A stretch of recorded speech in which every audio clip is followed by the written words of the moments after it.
vamos a resumir brevemente lo que dijimos en la charla anterior para retomar hoy el nuevo tema que vamos a exponer en la clase de hoy. Habíamos hablado de la relación que existe entre las ciencias positivas y la religión. Y habíamos visto que esta relación se puede reducir a dos tipos fundamentales. Uno de ellos es el que ilustra el iluminismo, especialmente con la física de Newton. A Newton le parecía que indudablemente la ciencia física tal como él la había visto y de conformidad con el modelo que él se hacía del universo era una clara demostración de la existencia de Dios. La mayor parte de los deístas y teístas de esa época, que eran todos newtonianos, admitían este hecho sin discusión. Ese modelo del universo ofrecido por Newton, que obedecía a claras leyes mecánicas y fundado en la ley unificadora de la gravitación universal, no podía haber sido sino pensado por Dios. Fíjense que Newton en este sentido, con toda generosidad, le concedía a Dios por lo menos el valor de tener una inteligencia tan grande como la de él y haber sido capaz de concebir este universo en la forma en cómo lo concibió. Habíamos visto también cómo este modelo se impuso durante toda la época del iluminismo. Fue Newton el hombre que sirvió, diríamos, de fundamento a todo el pensamiento de la época. Kant mismo se inspira en Newton, pero Kant es el que prueba o demuestra de que este modelo newtoniano es un modelo matemático. Y las matemáticas son ciencias creadas por el hombre. No se fundan en la observación de lo real, sino de un aspecto de la realidad y mediante una abstracción especial por la cual el hombre elimina de la realidad todo aquello que no pueda ser racionalizado o no entrar de alguna manera en los conceptos puros de la razón. De manera que para Kant el modelo newtoniano era una proyección de la inteligencia del hombre sobre la realidad y no era el modelo de Dios como suponía Newton.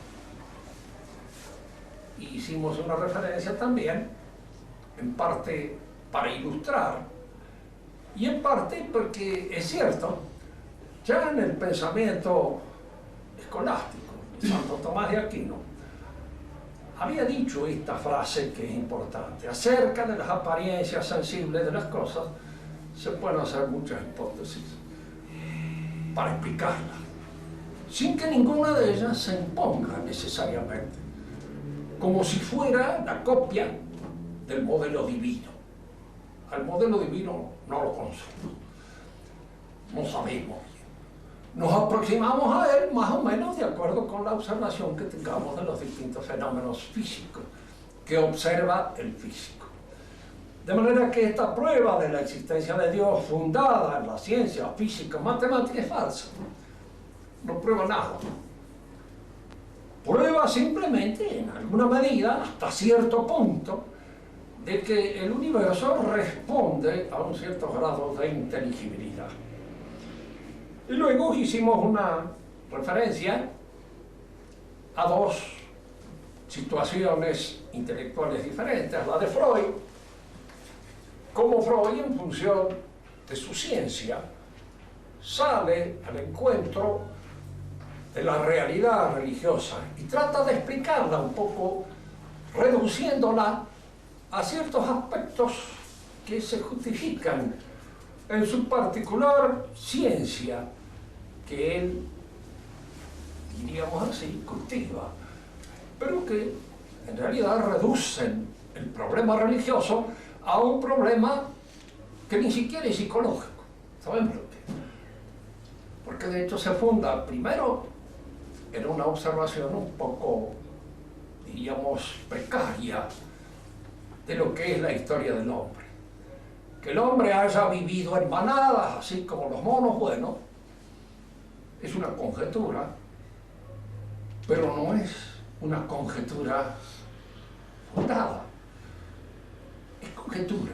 Puede ser, a lo mejor, que a partir de esa convivencia de los monos, veíamos nosotros como el mono padre, acaparador de todas las hembras de la tribu, se convierte en el polo de los odios, de los rencores, de los demás machos desplazados, que se reúnen, lo matan, se lo comen, porque en cierto modo parece ser que tienen el criterio de que la comida, cuando eso se incorpora a su realidad y las favorece con las vitaminas un poco particulares que tendría el padre.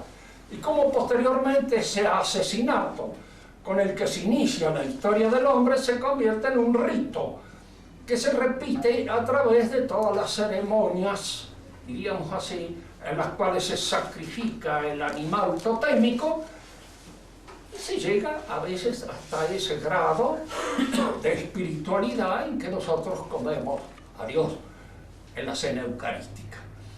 Hay una reducción que señalábamos, no destaca bien con claridad ciertos aspectos de la vida del hombre. Si la vida humana es un capítulo de la zoología, como es en ese caso, ¿qué implica el salirse de la zoología?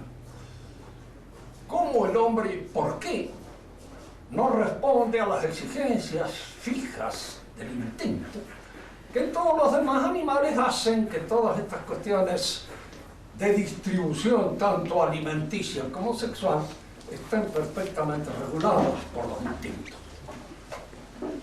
Aquí aparece un instinto, el instinto sexual, hipertrofiado. ¿Hipertrofiado por qué? Sí, la pregunta. ¿Qué es lo que nos lleva a nosotros a pensar en la hipertrofia de ese instinto? ¿Qué es lo que obra hipertróficamente sobre ese instinto?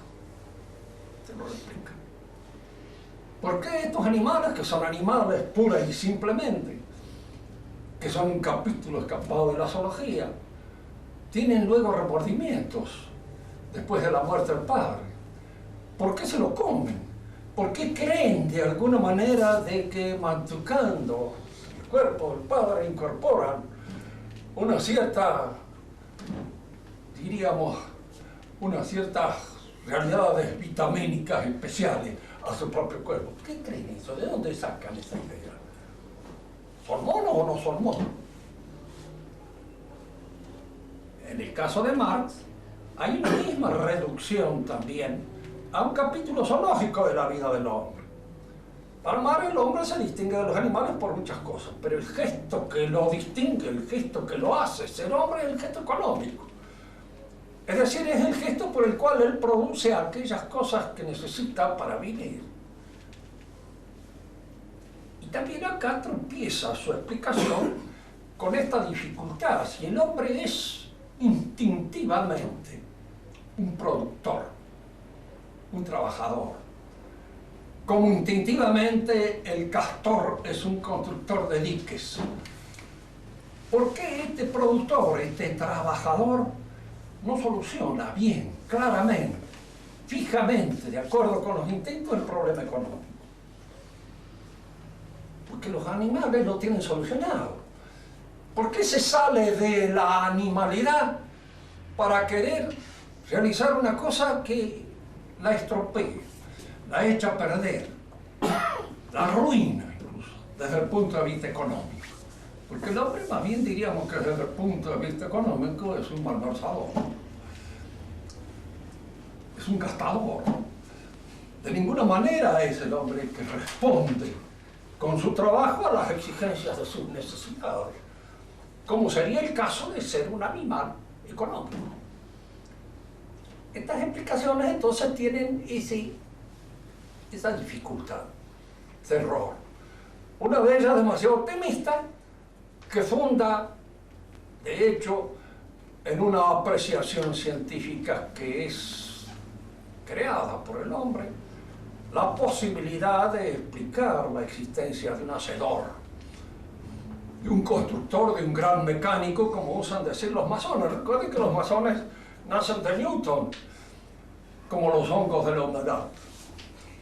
Y que en cierto modo los otros, tanto los marxistas como los freudianos, para limitarnos a dos especímenes particulares, reducen la religión a algo que luego se queda sin explicar. Les decía yo en esta oportunidad, lo repito porque siempre viene bien, ese cuadro humano que parece ser el hombre, ¿por qué renuncia en función de la productividad a dos manos que podrían haber sido utilísimas en ese caso? Eran dos manos más. Fíjese que para fabricar canastas, que parece ser que esto es lo que dicen, ¿no? Con 4 manos sería un perfecto fabricante de canastas. En vez de tenerla entre una rodilla, tenerla ahí con la mano, para poder rehacer y tejer todos los atados. No sabemos por qué renuncia. ¿Y por qué acaba metiendo sus pies en zapatos que lo arruinan y echan a perder las manos y la movilidad y la agilidad de los dedos en función de qué atrofia? ¿Entendemos? Aquí es donde hacíamos una referencia a Teodoro Lessing, que al fin de cuentas dentro de la mayor parte de estos postmodernos que nacen a partir un poco de Nietzsche, es inteligente, porque él dice, el hombre es efectivamente un animal, pero es un animal que ha enfermado de esa enfermedad que se llama el espíritu. Y esa enfermedad que se llama el espíritu es el callejón sin salida de la zoología. ¿Puedo explicar? ¿Es esto una explicación? Por lo menos es una conjetura no totalmente estúpida y que de alguna manera, diríamos, puede ser interesante observar. Ahora vamos a entrar en otro aspecto. ¿Cuáles son las relaciones vitales, sinérgicas, que mantienen en cierto modo la religión con la filosofía o con el pensamiento racional, para decirlo en un sentido más lato y general? El hombre nace siempre en un mundo donde existe la tradición. Ya habíamos dicho que este concepto de tradición solamente alcanza su explicación definitiva y clara cuando uno lo atribuye a la religión. Porque la tradición es la transmisión de un conocimiento que tiene indudablemente un carácter especial. Este conocimiento de carácter especial es un conocimiento fundado en la autoridad. Hay un capítulo en los trabajos de Pascal en donde él hace referencia a estos dos tipos de conocimiento. El conocimiento científico nace de la razón y el argumento fundamental tiene que ser un argumento racional o fundado en la observación directa de las cosas. Pero el único conocimiento que se funda en la autoridad es el conocimiento religioso. Y siempre y cuando esa autoridad sea de Dios. Recordemos nosotros este dicho de Cristal de Coulanges en la ciudad antigua. El hombre nunca obedece al hombre. Siempre y cuando obedece, cree obedecer a Dios o a los dioses, o a la naturaleza en su defecto. Cuando la naturaleza se convierte en alguna medida en un sustituto de la existencia de Dios o de los dioses. El hombre procede en cierto modo. Póngase padre de familia, en cualquier familia del universo, del mundo, él sabe perfectamente que él no es dueño y señor de hacer lo que se le antoje. No es al antojo a lo que deben someterse los miembros de su familia. Digo esto porque en nuestras cuestiones religiosas a veces es importante esto. Los que mandan en religión no mandan lo que ellos quieren y lo que se les da la gana. Mandan lo que deben mandar, lo que de alguna manera está establecido como la jurisdicción propia en la cual se realiza su mando. Un padre de familia manda a su familia, pero no la pervierte, no la degenera, no la convierte, diríamos así, en algo que es hecho a su capricho, a su antojo, para realizar su antojo. La gobierna de conformidad con ciertas normas, con ciertas leyes que él supone fundadas, en el mejor de los casos, en la naturaleza de las cosas o en el orden establecido desde el principio por Dios. El hombre nunca cree obedecer a otro hombre, porque piensen esto ustedes. La obediencia a otro hombre significa que yo me someto a otro hombre a lo que él quiera, a lo que a él se le antoja. Si yo me someto a una autoridad porque esta autoridad se ejerce en función de una jurisdicción determinada, en función de un cierto conocimiento que tiene otra cosa. Porque entonces ambos estamos respetando una jurisdicción, estamos respetando un conocimiento que aquel que manda lo tiene tal vez de manera más acentuada que yo, pero al cual yo también respondo. Y no a su mero capricho. Yo no me someto a su capricho. Me someto precisamente a aquello que debe ser el objetivo de su mando. Esto es fundamental porque así nace la ley del hombre. Cuando Sócrates, de quien vamos a mencionar acá, los amigos de él vivían en una época democrática, de manera que diríamos el soborno era rey y señor de todas las cosas. Los que custodiaban a Sócrates eran sobornables, como todo el mundo. Y con una buena untada de mano lo soltaban, se fueran. Y los amigos habían conseguido ya la posibilidad que se fueran y le ofrecieron la liberación. No, dijo Sócrates, tengo 70 años, he vivido todo lo que un hombre puede vivir. ¿Qué haré lejos de mi ciudad y de los dioses que me criaron? ¿Qué puedo decir en el otro mundo cuando me encuentre frente a las leyes que fueron las que forjaron toda mi personalidad en esta ciudad? ¿Qué les voy a decir? Que las he burlado para salvar mi vida. Eso no lo puedo hacer. Fíjense que en este hombre, que es de alguna manera una representación típica de la inteligencia, en su sentido más egregio, porque lo es hasta en el buen humor, hasta en la ironía que ponía en todas las cosas que él decía. Era lo suficientemente inteligente como para no creer exageradamente en lo que estaba diciendo. Era función fundamental de la inteligencia. Los que más creen en lo que dicen son los locos, mucho más que las personas que suelen razonar y que suelen conocer. El hombre nace pues en un ámbito en que hay una serie de conocimientos, de verdades que han sido transmitidas por la sociedad a la cual pertenece. Nace en un ámbito religioso determinado, de manera que no comienza a pensar a foja cero. Diríamos que aquella actitud perfectamente señalada por la personalidad de Descartes, cuando él dice, hagamos de cuenta que no hemos aprendido nada y que comenzamos hoy a razonar, eso no se puede hacer.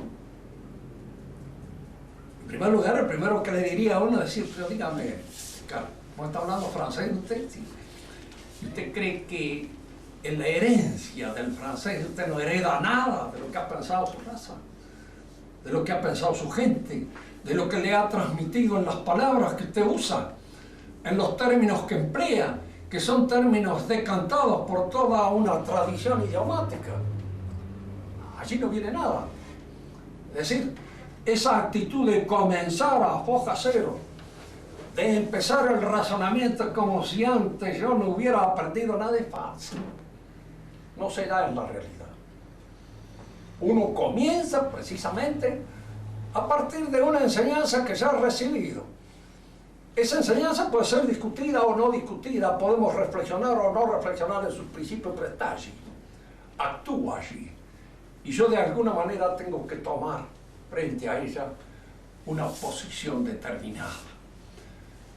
La filosofía, se dice, tiene su fundamento y su apoyo en la religión. Se basa en la religión. Más podríamos decir. No hubiera habido filosofía, y este es un fenómeno que surge dentro de la civilización griega, no hubiera habido filosofía si en cierto modo el hombre no estuviera convencido de que hay una razón, un logos, que rige el universo. Si yo no estoy convencido de que las cosas tienen sentido, no puedo ni querer conocerlo. No puedo ni empezar a conocerlo. Y las cosas tienen sentido si efectivamente en el fundamento de la realidad hay un logos, hay un pensamiento, hay un ser que piensa esa realidad. Entonces sí puedo empezar a conocer el pensamiento de ese ser que se explica y se manifiesta a través de las cosas. Porque de otra manera no podría empezar. Supóngase el caso típico de una civilización como la hindú, que llega a una concepción completamente distinta. Para la hindú, todo el mundo que se manifiesta, que se expresa, es ilusión, es maya, es un espejismo que se nos hace creer. La verdadera sabiduría consiste en retirarme de las ilusiones del espejismo, en no tomarlas en consideración, en buscar en mi propio centro el absoluto, que es la negación total de todo aquello que a mí se me presenta como real y que no es nada más que sombra de la realidad, que no es nada más que un espejismo. Entonces, la actitud de la sabiduría no está en conocer esas cosas que no son nada, que son efímeras, que desaparecen en cuanto las observo, sino precisamente en sumergirme en la plenitud absoluta de eso que es la nada. ¿Qué es la nada? Fíjense, esto es curioso.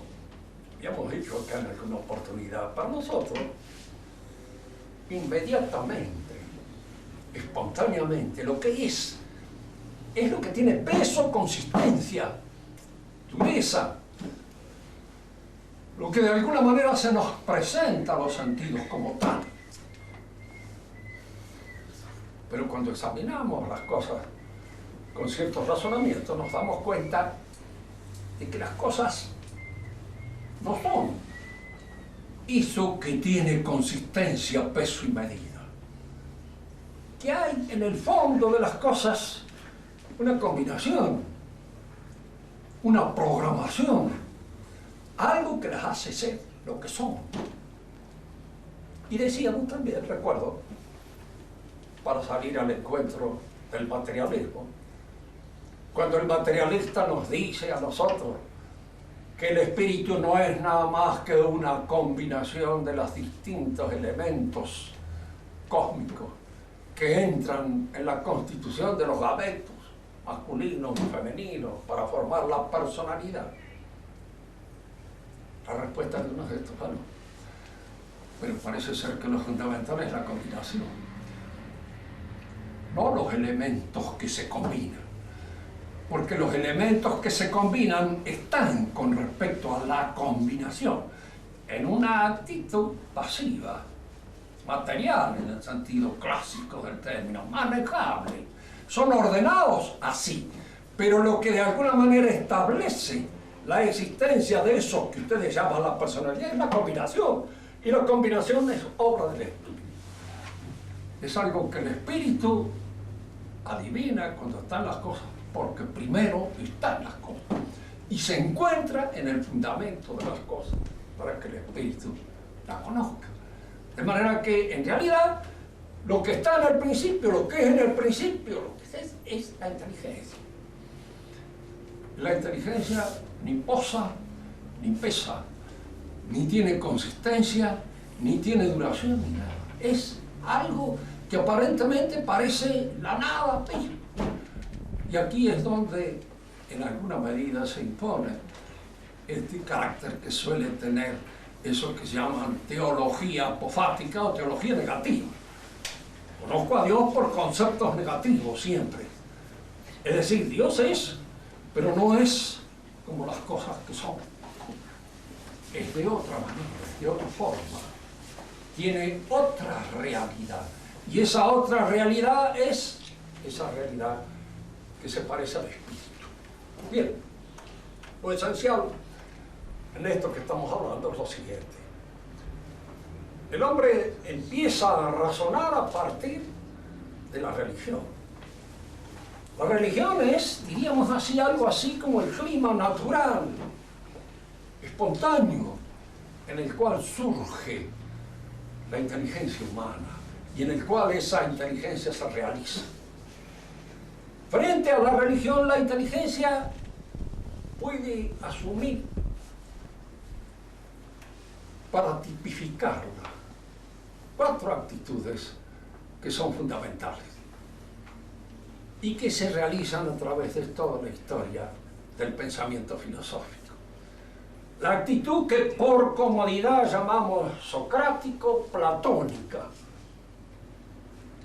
Sócrates y Platón son sus exponentes más altos, pero no los únicos, porque toda la filosofía griega surge en torno a Sócrates y a Platón. No olvidemos que yo, aunque me considero aristotélico, Aristóteles era discípulo de Platón y se formó en la escuela de Platón. Y en realidad era un platonista que corrigió en gran parte muchas de las cosas que Platón se iban un poco del quicio de una observación más concreta, como era la aspiración profunda del aristotelismo. La actitud de Sócrates y del platonismo frente a la religión es esta. Habiendo nacido en una época en que la religión, diríamos, un poco por ese uso y abuso que hacen de la tradición religiosa los poetas, ha sido muy contaminada a lo largo de estas transmisiones. Pensemos en esto. Nuestra tradición tiene un magisterio en la Iglesia Católica Apostólica Romana. Ese magisterio es el encargado de defender su pureza, de conservar el traditum en toda su plenitud y pureza. Este magisterio no existía entre los griegos. No había magisterio eclesiástico. Hubo un cierto magisterio eclesiástico hasta cierto punto entre los judíos a través de los profetas, pero entre los griegos no hubo.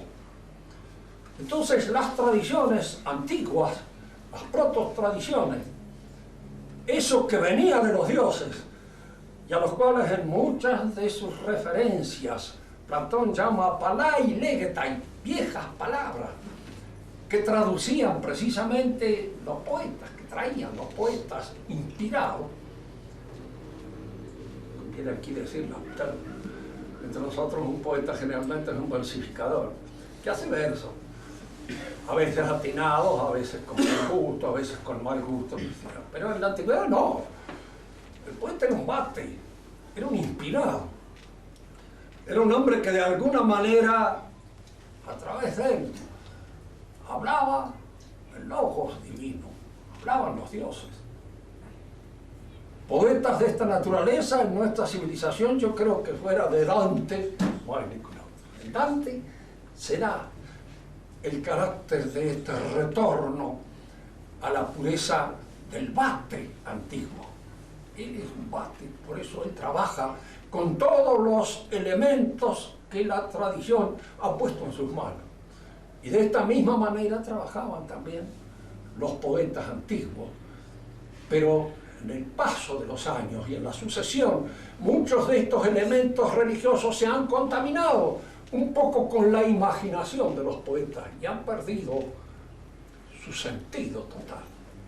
Piensen ustedes en los poemas de Homero, en donde hay dioses que se pelean por cuestiones muy humanas, dioses cornudos que no existen nada más que entre los hombres. Estos serán los dioses, aparecen, existen. Indudablemente, un hombre como Sócrates podía pensar: esto es digno, esto de los dioses. ¿Pueden los dioses efectivamente entrar en estas competencias absurdas en las cuales entramos nosotros los mortales?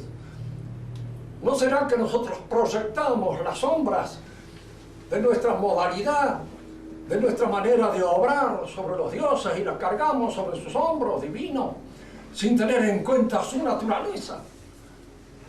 Y la pregunta socrática: ¿cuál es la naturaleza del Dios?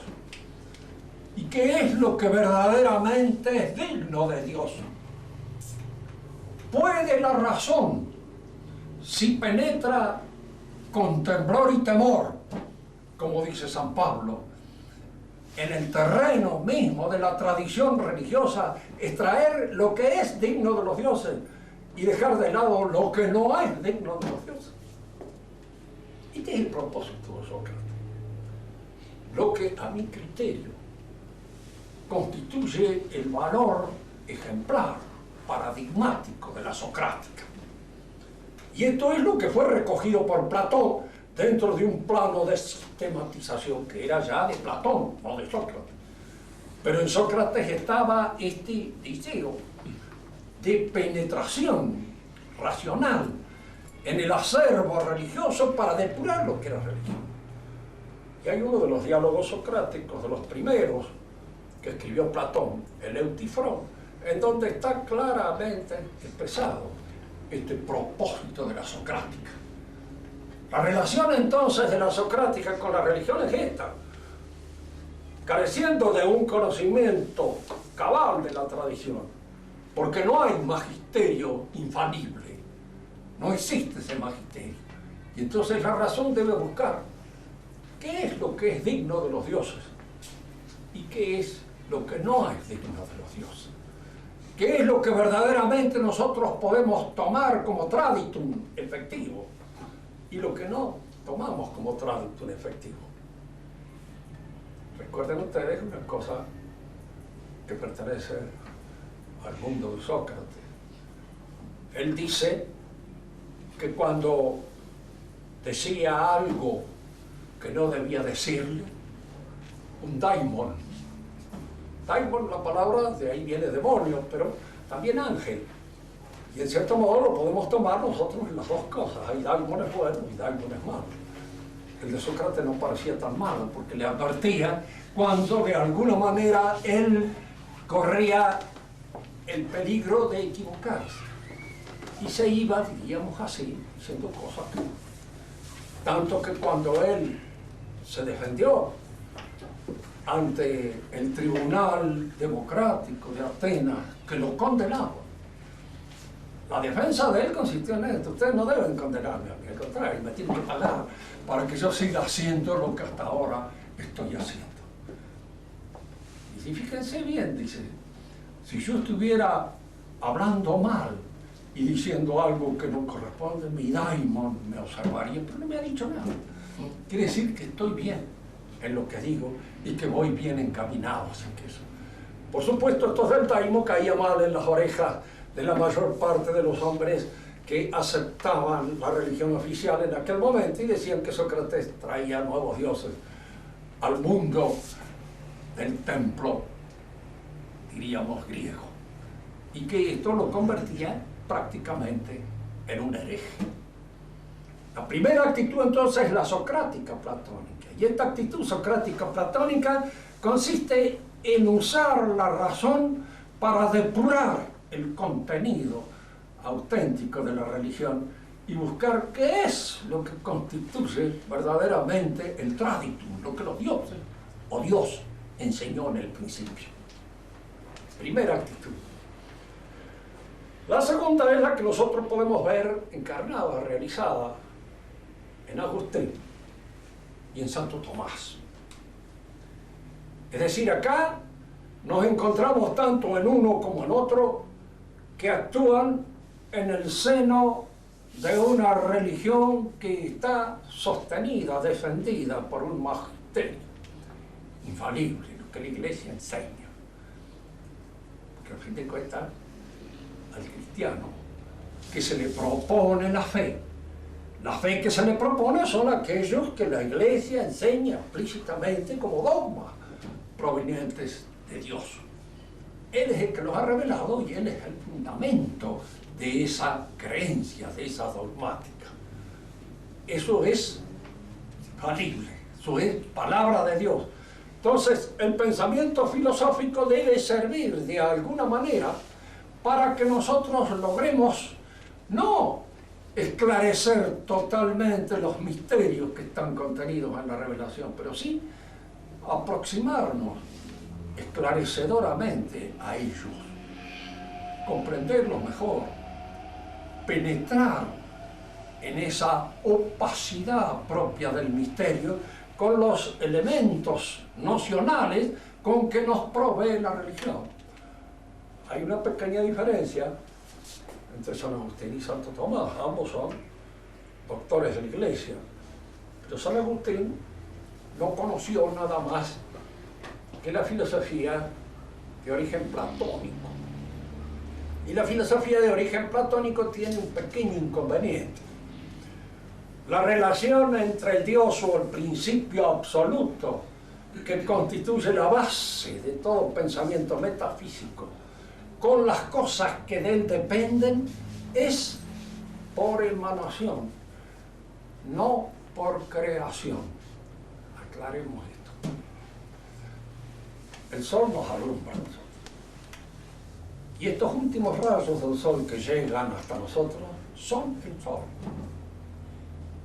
Puedo decir que el sol es el principio originante y original de esa luz que nos ilumina, pero que esa luz es sol, porque está dependiente directamente de él.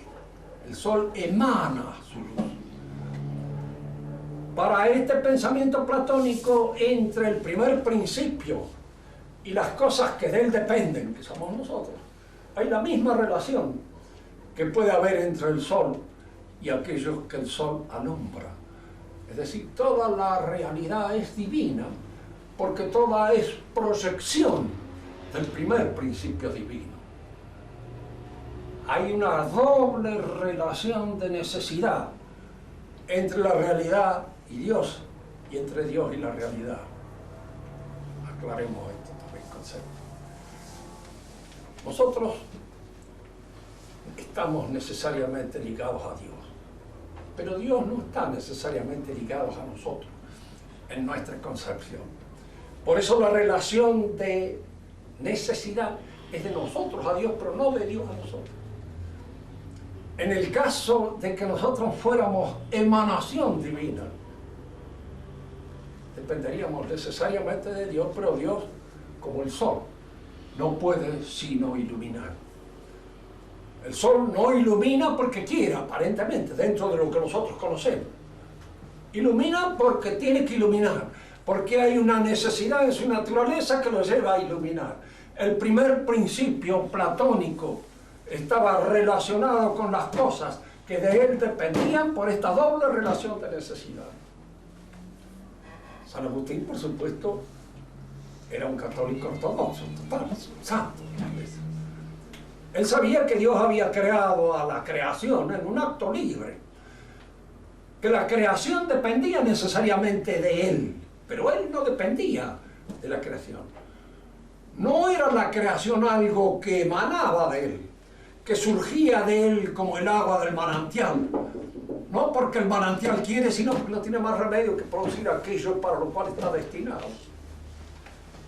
Manejando nociones de esta clase, San Agustín a veces caía o incurría en ciertos errores diríamos desde el punto de vista teológico, pero sí desde el punto de vista filosófico. Hay unos errores. Cuando él habla de la relación del alma y del cuerpo, no sabe bien cómo relacionar. Sabe que el alma y el cuerpo nosotros son una sola realidad. Lo sabe perfectamente bien. Pero al mismo tiempo, influido por el platonismo, él se da cuenta que el alma es una cosa y el cuerpo es otra. Y que el alma domina al cuerpo como el jinete a su caballo, ¿no? El alma no los domina como el jinete a su caballo. Más nosotros no le echemos la culpa al cuerpo muchas veces de cosas que realizamos con el alma. Porque somos nosotros los que cometemos los errores en función del espíritu y no en función de las exigencias corpóreas, que así suelen ser modestas y bastante humildes en la mayor parte de los casos. Pero esa es función de eso. San Agustín no tenía más remedio que apelar a esta filosofía que no le respondía siempre para poder aclarar bien los conceptos que él hubiera querido aclarar mejor si hubiera dispuesto de otros instrumentos nocionales. Santo Tomás entra en la corriente del pensamiento europeo en el siglo XIII, cuando indudablemente toda la obra de Aristóteles ha sido rescatada, y con ella los comentarios de los filósofos mal llamados árabes, porque escribían en árabe, pero no eran árabes, eran griegos. Es importante decir esto, porque muchas veces sucede con lo árabe como sucede con lo latino. Nosotros somos latinos, todos somos latinos, y hablamos idiomas latinos, y por eso se nos dice latinos, pero no porque seamos descendientes de gente que nació en el Lacio, ni por gente que haya de alguna manera tenido su origen ahí. Eso es diferente. Y se llama ahí árabe a todos los que hablan árabe, y a todos los que de alguna manera escriben en árabe. Pues no olvidemos que los árabes extendieron su dominio, diríamos, su proyección política a muchísimos países que estaban completamente fuera de su área, y dominaron muchos pueblos que no eran árabes. Hay que pensar que los españoles hablaron árabe mucho tiempo, y que uno de los grandes filósofos árabes, Averroes, era español. Y lo era por su origen, lo era por sus antecedentes, incluso cristianos. Y que cuando le tocó razonar, precisamente meter un poco la filosofía de Aristóteles en el contexto del pensamiento islámico, se encontró con serias dificultades. Porque el pensamiento islámico no permite de ninguna manera esta fusión de teología y filosofía que permite el pensamiento cristiano. No lo permite, incluso, y lo acepta, lo considera desagradable y completamente al margen de sus disposiciones espirituales. Santo Tomás recibe toda esa herencia e introduce a Aristóteles en la filosofía y constituye eso que se llama la teología, que es un conocimiento que toma en consideración las verdades reveladas para esclarecer desde allí todo el panorama que la razón puede dominar. Digámoslo otra vez de nuevo, porque hay muchos católicos que se sienten filósofos a veces, y en función de sentirse filósofos, creen que el católico puede filosofar sin tener en cuenta la teología. No es que no pueda, y en muchas cosas pueden hacer, pero se sale un poco de su catolicismo cuando intenta una aventura de esa naturaleza. El católico tiene como guía y como saber fundamental a la teología, y es filósofo si quiere, pero en la medida en que su filosofía se acomoda a las exigencias del pensamiento revelado por Dios. La función de Santo Tomás fue llegar a una armonización, a un equilibrio, a una, diríamos, sinergia entre estas dos formas originarias del pensamiento, la teológica y la filosófica. En el pensamiento moderno hay dos actitudes, a su vez y con estas constituimos la tercera y la cuarta de las que estamos examinando, y establecen una conexión un poco especial con la religión. La actitud, en primer lugar, de un Augusto Comte. Para Augusto Comte, la religión es un pensamiento infantil. Él no lo desprecia en absoluto. Incluso más, ya vamos a ver que llega un momento en sus pensamientos, porque era loco, es cierto. Estuvo incluso en el manicomio y todo, de manera tal de que era un loco patentado. No era un loco del cual nosotros atribuimos una chifladura. No, loco. Pero no era estúpido, de ninguna manera. Y sabía pensar bien, con coherencia con lo que haría. Para él, las ciencias pasaban por tres estados: por el estado teológico, el metafísico y el positivo. Y se llegaba al estadio positivo cuando se alcanzaba en el hombre aquella madurez que le permitía observar y tener que las cosas, diríamos, una noción fundada en la experiencia y en la observación. Entonces el hombre estaba maduro. Ahí terminaba la historia del hombre en la madurez, lo cual no deja de ser optimista, porque además después de la madurez viene esto que se llama la vejez, y con la vejez viene un poco todos aquellos elementos que entran ya en la corrupción del ser humano. Esto él no lo vio, no quiso verlo tampoco, de ninguna manera. Diríamos así que se detuvo en este momento de plenitud en que el hombre es dueño de todas aquellas fuerzas espirituales que lo asisten. Pero él se dio cuenta de algo. La religión entra como un elemento en la constitución de la sociedad y de la civilización que sirve para dar equilibrio, armonía a todas las demás obras del espíritu. Diríamos, exagerando un poco la posición de Comte, porque él no llegó a tanto, pero podemos nosotros establecer la conjetura sin traicionar fundamentalmente sus pensamientos. Yo le he leído mucho a Comte, me gustó. Y en mi primera juventud era kantiano, así que llegué a ser tomista, un poco, diríamos así, abandonándolo a Comte. Pero Comte pensaba una cosa: no podemos establecer un orden social pura y exclusivamente sobre la ciencia. ¿Por qué? Porque, fíjense, si yo voy a dirimir todas mis situaciones, todos los problemas que se me presentan de una manera puramente científica,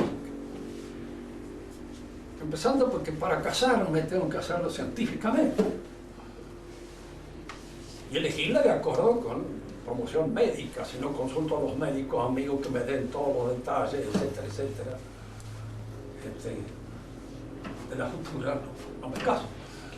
La compatibilidad de sangre, etcétera, etcétera, un montón de cosas en las cuales la mayor parte de los que están entusiasmados con una chica no fijan en absoluto, ni lo piensan, ni se dan cuenta de eso. Y mucho menos de que un beso es un intercambio de micrófonos. Pero para un pensamiento científico es un intercambio de micrófonos. Y de hecho lo es. Es decir, si nosotros vamos a aplicar la ciencia a todos los aspectos de nuestra vida, no podríamos vivir. El hombre se cansa de pensar, decía Comte, pero no se cansa de querer. Él había descubierto el amor en una edad ya grande. Y lo había descubierto bien románticamente, porque la mujer, pobrecita, estaba enferma. En aquella época la tuberculosis era una cosa que se llevaba a todo el mundo. Y ella estaba enferma de tuberculosis. Otra vez leí en un libro donde habla de estos amoríos de Comte y da a entender como si hubiera habido algo serio en el asunto, pero no hubo nada. Fue un amor platónico, fundamentalmente de pura conversación y de exaltación poética. Ella era poetisa, incluso él transcribe muchos de los versos que ella escribía, malos en general, pero en fin, emocionante y de alguna manera muy tierno y muy enternecedor. Él asistió en sus últimos años de vida, ella murió y él quedó con esa especie de sensación de ese amor sublime en voz de esa mujer. Entonces él se dio cuenta de que había que construir algo sobre el amor. ¿Pero sobre qué amor? Y él no conocía más que eso. La convierte en una especie de personificación de la Virgen María. ¿Está? No era Virgen ni María, pero de alguna manera él la convirtió en alguna exaltación, en una proyección de la Virgen María. Y fundó sobre eso ese gran amor a la humanidad. Es decir, retorna a un aspecto de la religión que él observa y ve, el amor, como elemento fundante de la religión, pero que él, diríamos, lo instala, lo coloca en una situación absurda. La última posición, que veremos rápidamente aquí para retomarla en la clase que viene, es la de Hegel. Más difícil de todas, y en cierto modo la más enredada. Hegel considera que el misterio que de alguna manera a nosotros nos da una idea de la evolución total del mundo es el misterio de la encarnación. Fíjense en esto. Para los católicos, la encarnación es un misterio. Es Dios que asume la naturaleza humana en el seno de María y se hace hombre, se presenta como un hombre. Hegel insiste en este misterio, pero lo extiende a toda la humanidad, con una generosidad.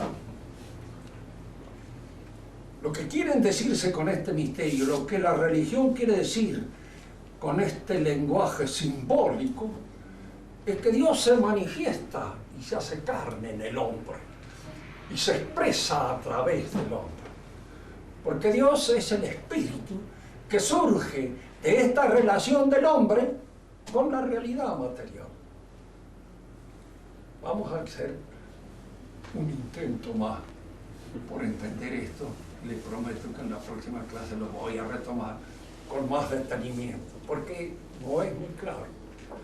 Nosotros estamos frente a la realidad, y la realidad es lo que se nos opone. En cierto modo es aquello sobre la cual nuestro esfuerzo se realiza. Esfuerzo por comprenderla, esfuerzo por dominarla, esfuerzo para poder hacer de la realidad nuestra casa, instalarnos en ella.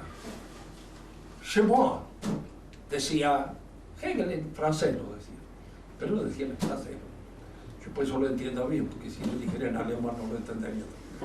Pero lo decía en francés. Estar en su casa.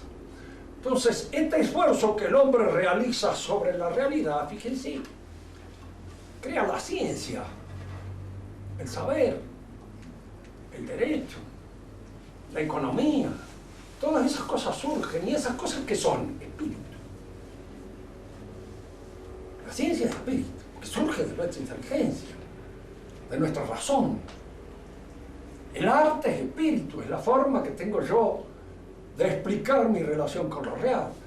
Y la religión es una manera, diríamos, metafórica, poética, de decir aquello que la filosofía posteriormente lo va a decir en forma explícita y conceptual. Diríamos que en el pensamiento de Hegel, la religión es un anticipo de aquello que la filosofía va a decir de una manera conceptualizadora. Y entonces podríamos decir de otro modo, la filosofía es el vaciamiento de todos los elementos sobrenaturales que la religión todavía perdura. Me acuerdo que había un amigo mío que era muy hegeliano. Por supuesto era muy católico también al mismo tiempo. Cómo compaginaba las dos cosas. Las compaginaba y él estaba contento, era feliz, de manera tal de que supongo yo que de algún modo se las arreglaba. Entonces él me decía, el verdadero pensamiento cristiano está en Hegel. Sí, le digo, es cierto, si te pones en la posición hegeliana, porque para Hegel el pensamiento cristiano es su filosofía, pero es su filosofía vaciada de todo contenido sobrenatural. Y yo le decía, mira, yo desciendo de vasco y de castellano, y soy un animal. En realidad, de filosofía no entiendo un pito.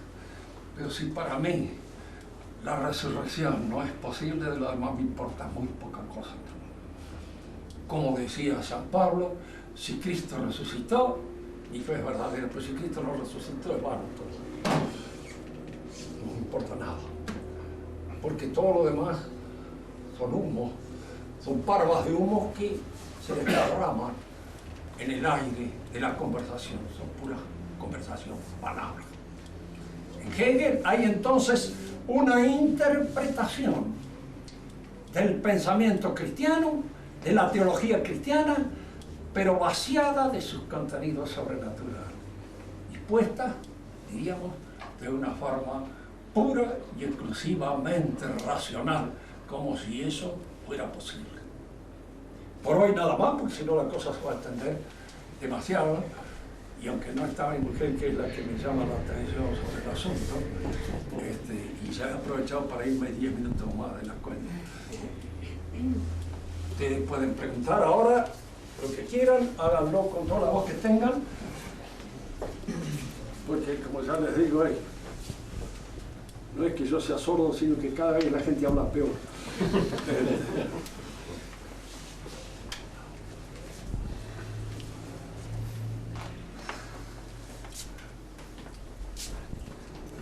Joaquín, Sí. a ver la pregunta. Mire, yo no he leído a Vicena ni a Averroes. Nada, lo que sé de ellos lo sé de tercera o cuarta mano. Pero ¿por qué en el Islam la filosofía y la teología están escindidas? Yo diría esto, el Islam es fundamentalmente un fideísmo. Y en el fideísmo hay una exaltación de los aspectos de la autoridad, de los imanes y los jefes del Islam. El pensamiento religioso no se discute, no se examina, no se hace crítica. Dios es uno y nada más. Está dicho en el Corán. No vamos a hablar de Trinidad como hablan algunos. Se refiere precisamente a los cristianos, que hablan de que Dios tiene un hijo, y si Dios tuviera un hijo, bueno, Dios no tiene hijo, no hay nada. Y esto se afirma de una manera perentoria y total. Y entonces, al no permitir que la inteligencia trate de penetrar en los entresijos mismos de los misterios de la fe, se evita la teología. No hay teología. No hay teología propiamente dicha. Porque fíjense que el pecado nuestro, del cristianismo, es que es teología. Y que el cristiano a veces abusa de sus razonamientos en torno a la fe. Pero no es que los niegue, al contrario. Suele abusar. Y entonces cae a veces en un cierto racionalismo teológico, al cual tiene tendencia a caer. Hegel es un caso, a fin de cuentas, el estudiante de teología, y llegó a su filosofía a través de eso. Pero en el cristianismo existe eso, y en el islamismo no, todo lo contrario. Por eso, de alguna manera, a veces aparece ese entusiasmo por la fe islámica, sostenido por ciertos cristianos, que ven allí una cosa monolítica, indiscutible, pero al mismo tiempo no hay nada en la cabeza de esto. Su monolitismo viene precisamente de su falta de razón. No usan la razón. Las afirmaciones son rotundas, perentorias, totales, y la posibilidad de equivocarse. Yo muchas veces veo, incluso en muchos católicos, esa tendencia. Lo dice el cura, lo dice el obispo, lo dice el papa.